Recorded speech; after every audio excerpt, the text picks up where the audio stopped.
Hello, everyone, again, and thank you so much for joining us in our webinar on the pet health industry today.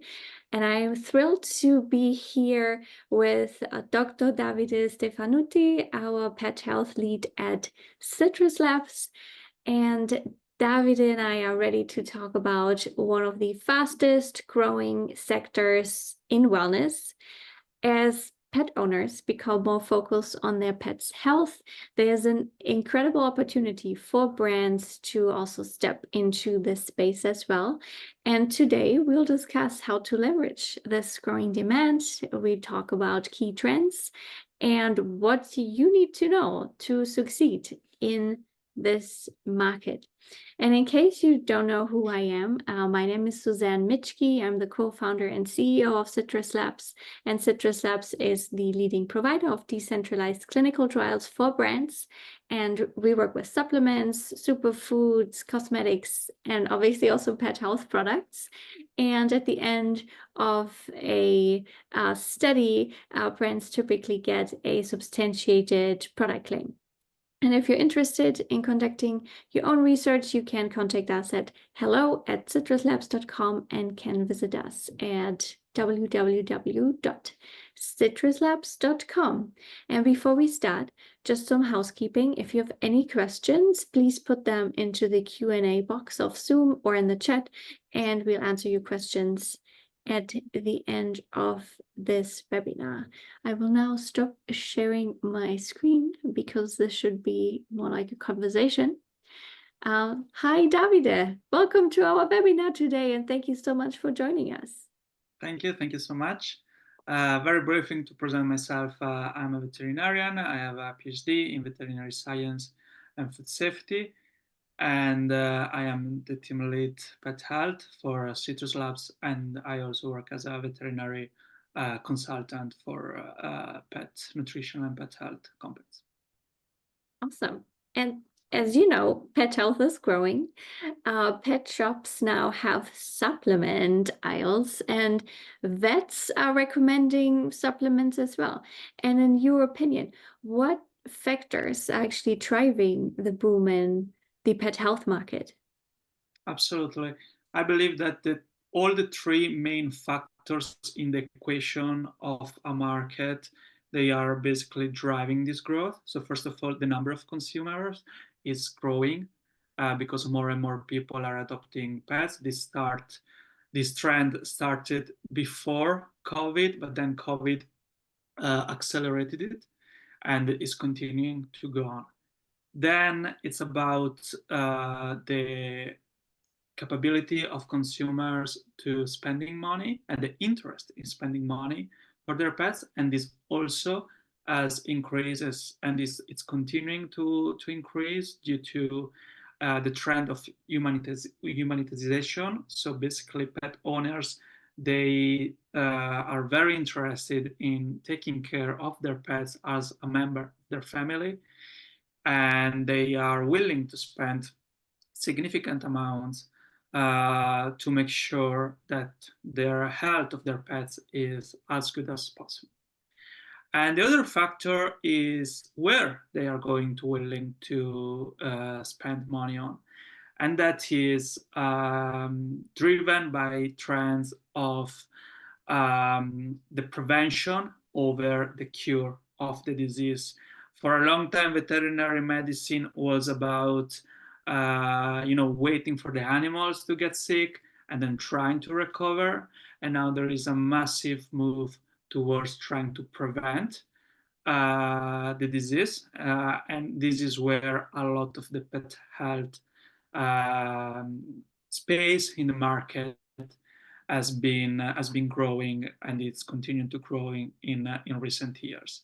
And of course, we have trends related to the demographics and the consumer awareness. Therefore, consumers know much more about what can help pets and are willing to spend more to achieve the ideal result for their pet. Yeah, and I think that humans, we also are on this trend that, we want to improve our wellness. So, as you mentioned, pets are now part of our family. They are essentially humanized, right? So we want to also keep our pets as healthy as possible for the longest time. And there's obviously also this longevity trend that you mentioned, right, in humans. So there are also now lots of like longevity things happening specifically for dogs, which is great to see. Yeah, it's awesome to see that. It's already amazing what we've done in terms of increasing the longevity of dogs and cats, but and all the other pets. But there's so much space to improve those numbers, and so I am very excited about what we're going to see in this space in the next decades.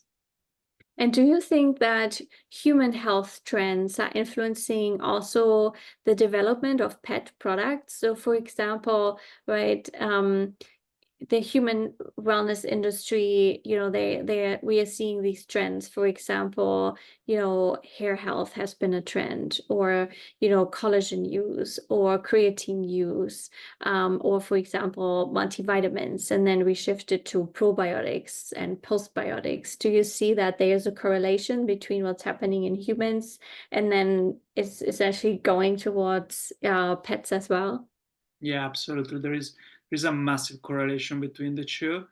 I'm subscribed to this newsletter that every week they send information about the trends, and that is based on Google searches. So basically, they see Mhm. the Google searches in the last 5 years, and they see when there is a spike in a trend.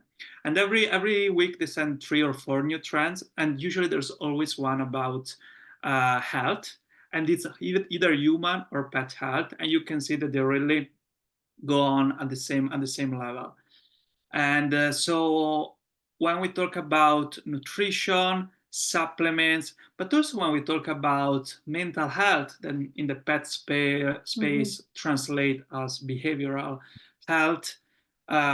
These are all trends that something is happening first in the human space and then it translates into the pet space. The difference between the past is that while in the past it used to take 10, 20 years, like the veterinary and the pet health industry was along behind the human health industry. Right now, it's almost instantaneous. So something is moving in the human space, and the pet space is there right after, and sometimes even before.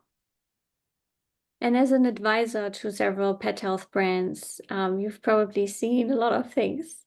And in your opinion, what are some of the key factors that brands should take into consideration, specifically when launching a pet health product? At the end of the day, as for any product, it comes down to the value of the product and the way the value is conveyed to the consumer. So the second part will be marketing and sales, and the first part is product. And I think I've recently heard the sentence that was like, if you're doing sales, it's because you don't know how to do marketing, and if are doing marketing, it's because you don't know how to do product, which of course is an extreme, but it nails the part that at the end of the day, it all depends on the product. Like success depends on the quality of the product, and when we are talking about a pet health product, uh, it all comes down to the development of the product, but how do you know that the product is working? That's the key part. And so basically it comes down to collecting the evidence that the product is actually working. Because if you have that evidence, then everything comes easy because you know that you have a good product, and so it's very easy to do the marketing and sales part. If you don't have that evidence, it's very hard, and also you don't know if the product is actually working. And in my opinion, it's also unethical to then try to market and sell a product that if you don't know if what is its actual effect in the animal. And you mentioned evidence. So let's talk a little bit about how pet brands can actually validate that their products actually work. So there are different study types. We have perception studies that are a little bit less scientific and typically, they are owner reported. For example, you mentioned behavioral health, right? For example, anxiety in cats and dogs, right? And then the owner would report, yes, my cat or my dog is less anxious, for example. And then we have clinical trials that are more scientific and that also involve, for example, telehealth visits and can also involve like other tests, for example, or adding like trackers or doing microbiome tests, for example. And in clinical trials, obviously, we also have different forms of study designs, such as like single group studies, and then we have randomized controlled trials, like double-blind placebo-controlled studies, where we test like one product against a placebo or one product against the current standard of care, for example. And let's first talk a little bit about the perception studies, like owner-reported. How would you say can perception studies benefit pet health brands to actually, get the validation in place? The main thing is definitely an initial proof, because consumers then, the moment they see the product, they get to know the product, they also can see right away that this product has been used and validated by other consumers, and they can see the result of that. So that is the first proof that a perception study can offer. This therefore translates into a key marketing piece that then translates also in enhancing the trust of consumers towards the brand, because at that point, every claim that a company makes about the product can refer to an actual perception studies, actual results that are the consequence of what consumers have seen in real life in their own pets. So this is definitely probably the biggest value that a consumer perception study can bring, but it's absolutely not just about that. Of course, you can gather data to then benchmark about against the competition based on actual data and not just on theories. You can gain very important insights for improving your product, and therefore then you can utilize what you learned during the perception study to improve your product development. And you can also gain a lot of very important information that can translate into enhance your customer service. Because during a perception trial, it's not just collecting testimonials or reviews. You have a very precise method to collect every information you want from the consumers. And so you can very easily understand the problems of the consumers and what they think, and then allows you to be very, very well prepared when you are dealing with future customers. Yeah, and I also think that many objectives that brands are also interested in is kind of owner perception, right? Is my dog or my cat less itchy, Exactly. for example? How does the poop look? Right? Does it look better? Are they more regular? Or like, did the behavior change? Or is it easier for them to stand up? Is it easier for them to go up the stairs, for example? And then Exactly. obviously on top of that, we can also take photos and videos that you can then, as the vet, also grade, right? Like, did that look significantly different compared to baseline versus midline versus endline, for example? Exactly. At the end of the day, albeit scientific data are extremely important, scientific data from, for example, blood samples or feces samples, even just the perception studies data are extremely important in driving consumer behaviors, because at the end of the day, it's what the consumer sees in real life, then translates into if they're going to buy the product again or not. And so having a scientific way to collect this data and understand if there are significant differences, it's key. It's key. And there are validated tools that you can use uh, when we're talking about surveys and data reported by consumers that allows you to have this data that is can appear less standardized compared to an analysis on a biological samples, but it allows you to have this data in a way that during the statistical analysis you can gain significant results from a statistical standpoint as well. And how would you then go about clinical trials? So what is like the big difference compared to that, and then doing a clinical trial?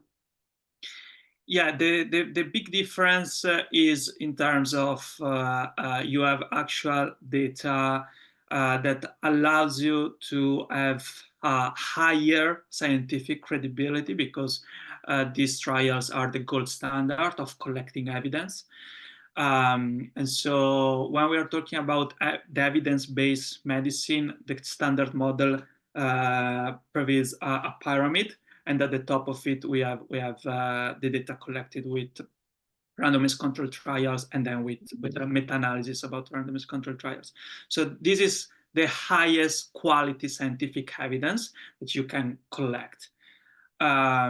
This therefore also allows you to get much more easily veterinary endorsements because you have data that is absolutely undisputable because it's from validated analysis. And it also allows you to position yourself as a very, very premium product, premium brand in the market, because this type of analysis, this type of trials are the model of the trials is the same that is used for pharmaceutical company.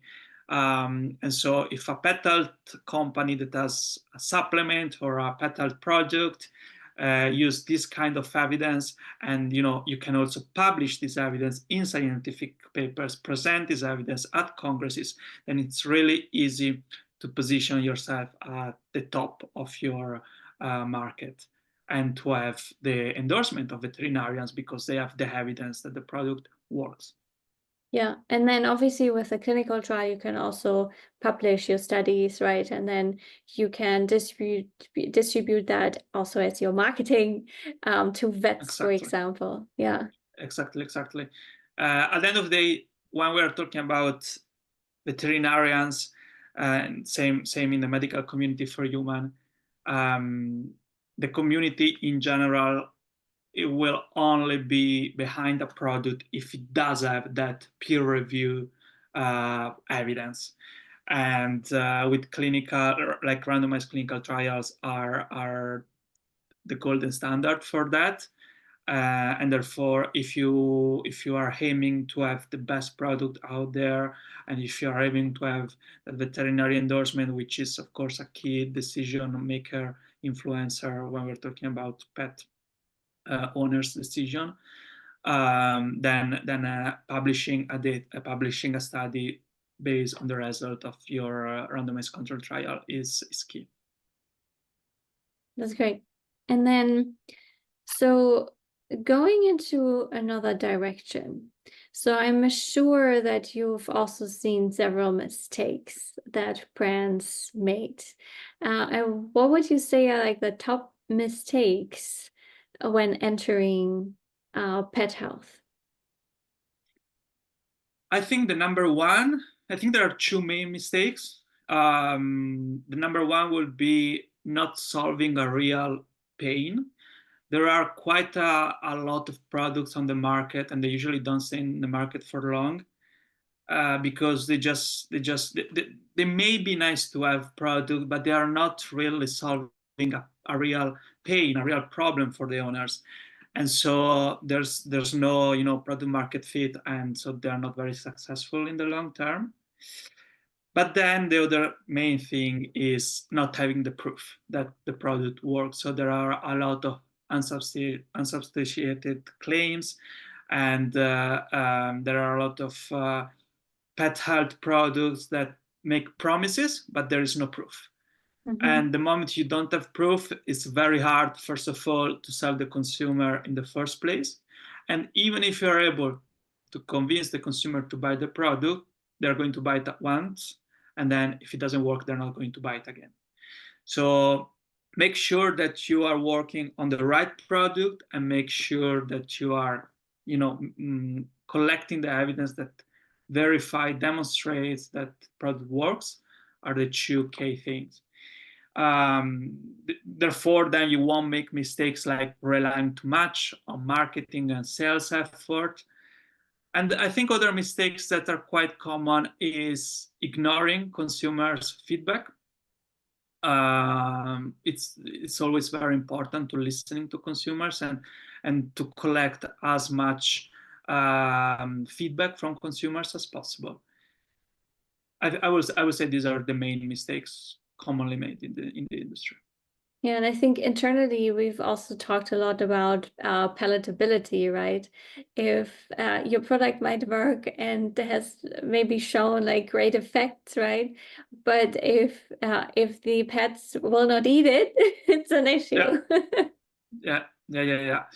If the pet won't eat it, if the owner doesn't feel like it's the right product for some reason, because it smells wrong or it looks wrong. Like, we have to remember that the palatability aspect is key, and also the perception of the owner on the quality of the product is key.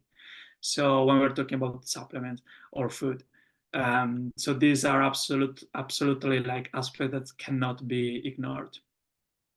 And let's talk a little bit also about ingredients. What ingredients do you see trending right now in pet supplements and pet foods? And what are you personally also excited about? So there are a lot of new ingredients, and new. It's not because they're actually new, but it's because they were for a long time. Nobody really paid attention to them, and now we're starting to pay more and more attention. So there are a lot of new trends on the market. Starting definitely, you talked about it before. Starting with everything that is related to microbiota, so prebiotics, postbiotics, probiotics. These are becoming more and more common. Um, Omega-3, I'll say Mhm. that they are a big trend, and we are seeing more and more products with omega-3, also produced in more sustainable ways, like with microalgae. We have a lot of antioxidants products, immunoboosting ingredients. I'm personally very excited about the use of medicinal mushrooms Mhm. that have multiple properties depending on the mushroom, among which antioxidant, immune boosting, and anti-inflammatory properties.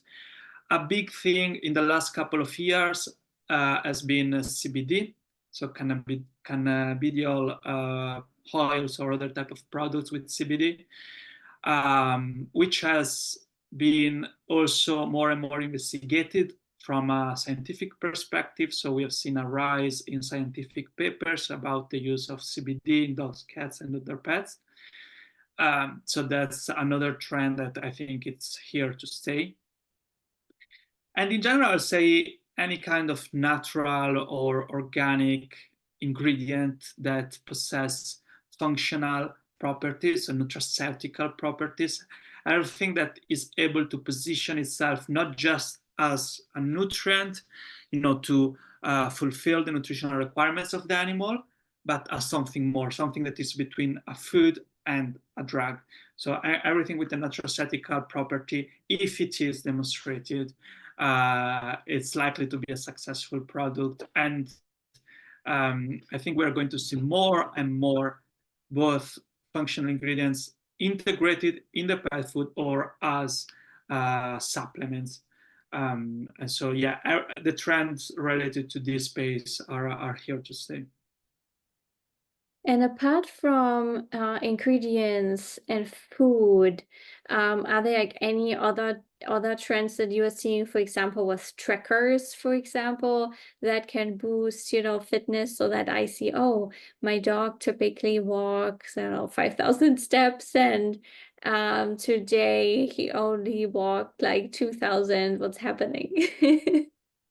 Yeah, that's the other big space that is, I think it just started. It's going to get really big, in my opinion, because we love data and we love to collect data, and this technological integration in the pet everyday lives allow us to collect a lot of significant data that can be very important as a veterinary perspective as well.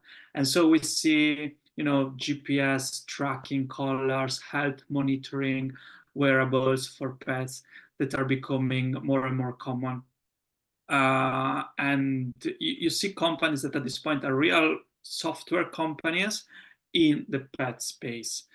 And I think we're going to see more of this type of products. And I think they're going to be very useful, both from a purely, entertaining perspective and just to furtherly grow your relationship with your pet and monitoring his health more closely, but also from a real veterinary perspective. I can totally see in the future veterinarians to recommend, and actually they're already doing it, but they're going to do it more and more.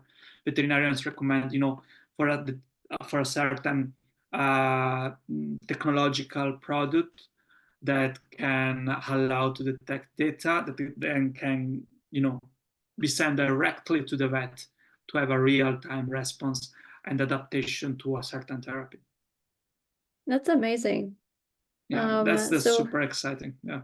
yeah, absolutely. So essentially everything we see in humans is now going to pets, and I love it. Yeah, I love it as well. And pets are already used to wear, wearables all the time, Yeah. and so you just need to make them more tech, basically. Yes, absolutely. Absolutely. Yeah. Okay, and that brings me to the end of today's webinar. And we are now ready for your questions. And I see that there are a bunch of questions already. So, in case you want to ask us something, just type them into the Q&A part. And if you're interested in conducting a clinical study, be it with pets or with humans, you can reach out to us at either hello@citruslabs.com or email us. And you can also go on our website on www.citruslabs.com and fill out a contact form. And let's see. Let's take a look at some of the questions. So our company is currently not positioned in pet health. What are some key trends in terms of products and supplements that are doing well or gaining traction? So I'll definitely, beyond the things that we already talked about, one big thing right now is definitely the interest towards product for senior pets. Mhm. This is related to the trend of longevity that we talked before. And luckily, pets are living more, but this means that they're also living more in their senior years. And they have different needs compared to young animals. And so we see more and more products, whether to improve, for example, their sleep at home or improve behavioral issues of all dogs or all pets in general, and supplements for osteoarthritis, and so many things related to the pet senior space. That's a big trend. Another big trend we didn't talk about yet is definitely anything related to sustainability. This is true both when we are talking about nutrition and ingredients, but also when we are talking about material use for any type of pet product. For example, sustainable material use for beds for pets. And so these are just two examples. Personalization is another big trend that I believe it doesn't even have started yet. So we are just slowly beginning to see the first product. And I think we are going to go more and more in that direction, because that is what's happening in the human space, and it's probably going to happen in the pet space as well. One person asked about human grade certified products. Can you talk a little bit about that? Yes. So about human grade, this depends on technically it's a regulatory issues.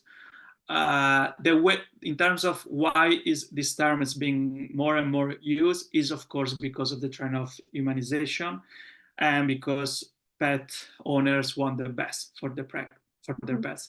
And so the term human grade is used to highlight that this product has the same quality of a product that would be used for humans. So that's a big trend. It's a word that 10 years ago you wouldn't hear human grade that much, and now you hear it everywhere. And I honestly think that was at the end of the day is going to be part of, basically it's going to be taken for granted for every premium pet health product, because people are going to expect that a premium pet health product is human grade, because they want their best for their pets. They want something that they will use on them or for them. Yeah, I think so too. I think right now we talk about human grade, but probably like in 10, 20 years, everything will be probably human grade. I even know people that cook for their pets already. Absolutely. Yeah. Yeah. We see more and more in the diet space. We see more and more focus on diets that are really personalized, so they are at the highest quality possible in terms of ingredients as well. And we see people spending significant amounts of money on their pet diet. I was looking at a number of the average lifetime cost of owning a pet in the United States. For example, for a dog, the average, when we're talking especially about large size dogs, it's over 50, can be over $50,000. And most of this is, of course, part of this is veterinary expenses, but a lot of this is nutrition, food, supplements, toys, and pet health products. And one person was asking, obviously we talked about like key factors when entering pet health, and one was asking about potential challenges that parents should be aware of when entering pet health. So I believe that the one challenge is to not take success for granted. Because the pet health space, it's a great space to be, because it's an expanding space, and you always want to be in a space that is growing. But the fact that the space is growing, it doesn't mean that it's an easy space to be in it. And so there are, I think for many new companies in this space, or companies that have had success in other space, and now they are diversifying and starting right now in this new space. I think it's important to understand that you are dealing with a different avatar, and you want to make sure that you fully understand your niche. And while if you have a good product, it's very easy to be successful. It's also a space that you shouldn't take for granted that you are going to be successful just because, oh well, everybody's in this space, everybody's starting something here, I'm sure I can have some degree of success here. That's not something you should take for granted. The other challenges, getting more technical, I definitely think it's very important to pay attention to the regulatory side, because maybe when you're getting starting, it's more of a gray area and more of a wild west compared to the human space. But once your companies get bigger, then it's you have more attention on you, and of course there are regulations to respect. And so it's very important to pay attention to that. Another important factor, I would say, is pay attention to quality, quality assurance, and the quality of your product, because we do see companies that they start really good, and then to cut costs, they decrease the quality of the product and sales go down. And I do believe, and because there are, of course, competitors' product that they can choose. And while I do believe that there is space for everyone, it's also important to, try to have a unique product and to differentiate yourself from competitors. And therefore, yeah, there are challenges in this space, and these are just a few of them. But if you start with the right mindset and with the first principle base approach, you have a very, very, very high, likelihood to be successful in the space. That makes sense. I think it all comes down to, product quality and making sure that you take a look at regulations and seeing what applies to you and what doesn't. And then there's one question that I found very interesting. Where can one find resources in terms of dosing of ingredients, for example, to create a supplement? And are there any guidelines? Are there white papers, journals that you would recommend they could look at? Absolutely. It's a very, very interesting question. The starting point is always the literature. So, of course, this is going to depend on the ingredients tested and the potential ingredients in the supplement. The starting point is the literature. So go and see every scientific papers on that ingredient, starting with papers in the species that researching the species that you like to make the product for. And if there are no studies about the use of that ingredient in that species, look at other species. So that's where you have the bulk of the most important evidence you can collect. Unfortunately, for some ingredients, for many ingredients, we don't have a lot of material, especially about dogs and cats. Maybe we have studies in other species, but maybe you don't have enough. And so at that point, what is important? I think it's important first to start having an idea, looking at anecdotal evidence, and then of course you can do the search about that, because there are, for example, for CBD. Now we have a lot of papers about it, but 10 years ago there was almost nothing. And so what do people use? It was based on evidence that individual veterinarians collected and they developed their own little protocols, and then everything started from there. And the other main thing is, of course, to test. So once you have an idea of what could work, you need to test. You need to test different dosages, different amounts, and see what works. Fantastic. Well, that exhausted all questions. Thank you so much, everyone, for your very active participation. Thank you so much. Yeah, if there are no other questions left, then again, thank you so much for joining us today. Thank you, And Susan. Yeah, and thanks for all of your wisdom.